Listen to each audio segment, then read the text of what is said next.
விஜயகாந்தினுடைய இந்த இறப்புல வந்து பல்வேறு கருத்து வந்து நிலவுதுங்க தோழர்.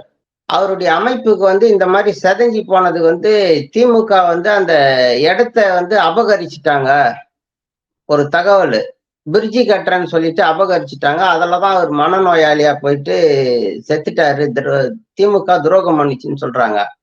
ஆனா அதே திமுக தான் இன்னைக்கு பார்த்தீங்கன்னா, யாருமே எதிர்பார்க்காத அளவுக்கு இரங்கல் தெரிவிக்கிறதுக்கு அந்த அமைப்பை ஏற்படுத்தி அருமையா ஒரு ஏற்பாட காவல்துறைய வச்சு ஒரு சின்ன அசம்பாவிதம் கூட ஏற்படாத அளவுக்கு பண்ணி குடுத்தாங்க. அந்த பிரிட்ஜுக்கு கூட அவர் பேர தான் நேத்து சூட்டியிருக்காங்க. அந்த தெருவுக்கும் அவர் பேர தான் சூட்டியிருக்காரு தளபதி. அறிக்கை வந்திருக்கு. இப்படி இருக்கும்போது திமுக தான் காரணம்னு சொல்றாங்க ஒரு சிலரு. ஒரு சிலர் இல்ல இது ஜெயலலிதாவால தான் இவரு இப்படி ஆனாருன்றாங்க. உங்களுடைய கருத்து என்னவா இருக்கும் சார்? அதாவது அதுக்கு காரணம் ஜெயலலிதாவா அல்லது தளபதி ஸ்டாலினா என்பதை விட அவருடைய அணுகுமுறைகள், அவருக்கு அருகில் இருக்கின்ற அரசியல் நுணுக்கங்களை கற்றுக் கொடுக்கின்ற அவர் மனைவி, அவர் மச்சினன், இவங்களெல்லாம் தான் பொறுப்பு. நீங்க இப்ப போற போக்குல ஒரு கேள்வி வைக்கிறீங்க, பொதுவான கேள்விங்க. அவங்களுடைய மண்டபத்தை திராவிட முன்னேற்ற கழகம் உடைச்சிருச்சு, அதனால அவர் மன உளைச்சல் ஆயிட்டாரு அப்படின்ற மாதிரி. நான் அவரிடம் நேரடியாக பழகியவர். 2004 விஜயகாந்த் அவர்கள் எப்பொழுது துபாய்க்கு வந்தாரோ அந்த நிகழ்ச்சி நடத்தினார், ஒரு ஸ்டார் நைட். அந்த காலகட்டத்திலிருந்து அண்ணன் காஜா மைதீன் மூலமாக நான் நெருங்கிய நட்பு உள்ளவன். அது மட்டுமல்லாமல் மக்கள் நல கூட்டணியில் இருக்கும் பொழுது நெருங்கி பழகியவன். அப்போ ஒரு முறை நானே கேட்கிறேன், நேரடியாக கேட்கிறேன், என்னங்கய்யா அப்படின்னு. என்ன அண்ணனே என்ன சொல்லுங்கண்ணே என்ன அப்படின்னு சொல்லும்போது, ஏன்னா மதுரைக்காரர் நமக்கு பழக்கம். இல்லப்பா, எனக்கு ஆரம்ப காலகட்டம் நான் அப்படித்தான் நினைச்சேன், ஆனா இப்பதான் எனக்கு தெரிய வருது, உண்மையிலே இது அரசாங்கம் நமக்கு ஹெல்ப் தான் பண்ணிருக்கு. அந்த பிரிட்ஜ் நம்ம ஆபீஸ்க்குள்ளதே வந்திருக்குது.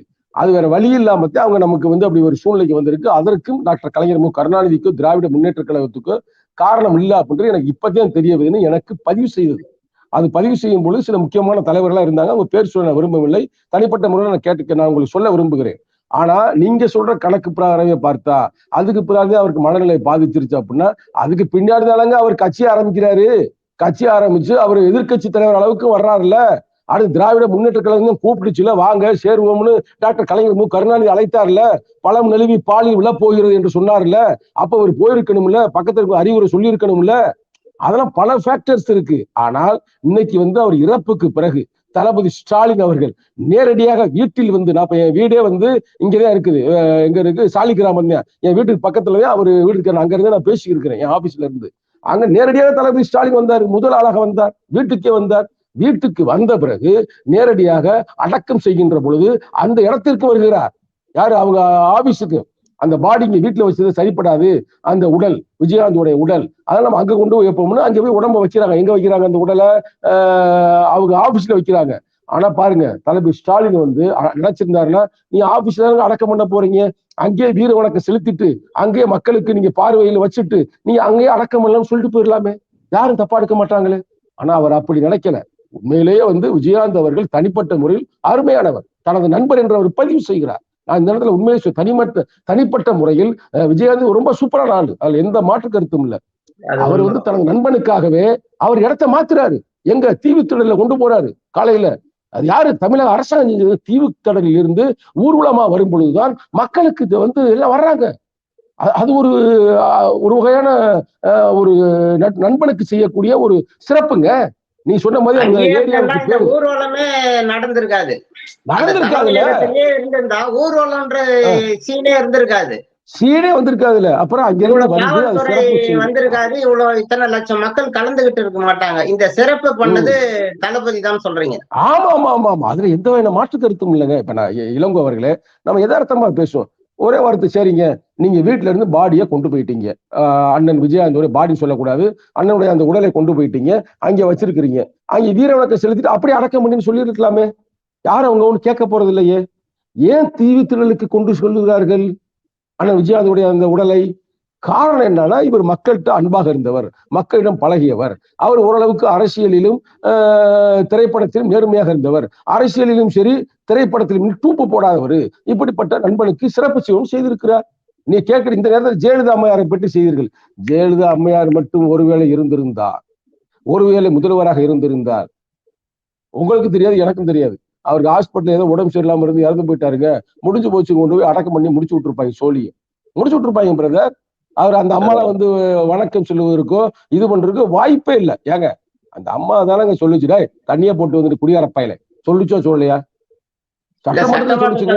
சொன்னாங்க அவங்க. அப்புறம் ரெண்டாவது வந்து அந்த அமைப்பை ஒழிப்பதற்கு பாத்தீங்கன்னா நான் பதிவு பண்றேன். இன்னைக்கு கூட வலைதளங்கள்ல பாத்தீங்கன்னா வடிவேலு வந்து திமுக மேடையில வந்து விஜயகாந்த் பேசினதை பத்தி தான் எல்லாம் சொல்றாங்க, தவிர குடிகாரன் ஒரு பேசினாருன்னு. அந்த ஆளாவது மேடையில ஒரு தெருமுனை கூட்டத்துல பேசிட்டோம், அதை விடுங்க, அது தப்புதான், அதுல நம்ம நியாயப்படுத்தல. அப்படி பேசியிருந்தாருன்னா அது தப்புதான், மாற்று கருத்து இல்லை நமக்கு. யாரையுமே தனி மனித தாக்குதல் பண்ணக்கூடாது. அப்படியே இருந்தாலும் மது அருந்தது அவருடைய உரிமை இல்லையா? அது சரியா தப்பான்றது அவரும் அவருடைய குடும்பமும் முடிவு பண்ணணும். இத வடிவேலுக்கு சம்பந்தம் இல்ல. அப்படி பேசினா வடிவேலு பண்ணது கண்டனத்துக்குரியது. அதுல எந்த மாற்றமும் இல்ல, எந்த மாற்றமும் இல்ல. இப்போ நான் சொல்றேன், வடிவேலு பேசுனது தப்பு, எந்த மாற்றமும் இல்ல. ஆனா அவர் ஒரு மேடையில தான் பேசுறாரு. இந்த அம்மா சட்டமன்றத்திலேயே பேசி கெசட்ல பதிவு பண்றாங்க, அதை வேணுமுனே. ஆமா, குடிகாரன் சொல்றாங்க. தகுதி இல்லாத கட்சி கிட்ட நான் வந்து கூட்டணி வச்சது நான் பண்ண பெரிய தப்புன்னு சொல்றாங்க. இந்த பதிவெல்லாம் இருக்கு. சட்டமன்றத்துல இப்படி ஒரு தலைவரை பதிவு பண்ணிட்டீங்களேன்னு யாருமே துள்ளி எழல, எதிர்ப்பு தெரிவிக்கல. அதுக்கு சொல்ல வரோம். தொடருங்க தொடர். அதாவது எப்படின்னா சங்கிகள் அதை உள்ள வந்து போட்டுக்கிட்டு அதுல வந்து ட்ரெண்ட் பண்ணி விடுறதெல்லாம் சங்கி குரூப்புகள். அது வந்து நம்ம பெருசா அதை வந்து எடை போடணும் தேவையில்லை. ஆனா உண்மையிலே வந்து அண்ணன் விஜயகாந்த் அவர்களுக்கு உண்மையிலே ஒரு நல்ல சிறப்பாக செய்து அவருக்கு வந்து இறுதி நிகழ்வுகளை முறையாக தமிழக அரசாங்கம் செய்து முடித்திருக்கிறது. அம்மையார் இருந்திருந்தால் நிச்சயமா செய்திருக்க மாட்டார். இது எல்லாருக்கும் தெரிஞ்ச விஷயம். இதை பெருசுபடுத்துறது தவறு.